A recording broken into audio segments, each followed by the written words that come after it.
وعليكم السلام. كيف الأجواء معك؟ الحمد لله. كيف تتابع الأجواء؟ من تشجع؟ أشجع المغرب.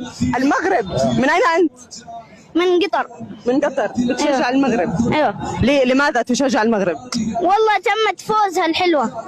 أحب لما يشجع وفي قلبي يدق المغرب صراحة. والله أيوة. أعطيني كيف تشجع المغرب في الاستاد، إذا ذهبت إلى الاستاد، إذا كنت في الاستاد اليوم كيف ستشجع المغرب؟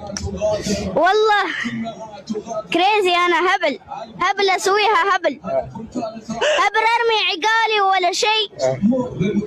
لدرجة رمي العجال؟ إيه. وفسخ التيشيرت مالي. لا ممكن نكتفي برمي العيال، مش ليس ضروري. وعليكم السلام. كيف الأجواء معك؟ الحمد لله. كيف تتابع الأجواء؟ من تشجع؟ أشجع المغرب. المغرب. من أين أنت؟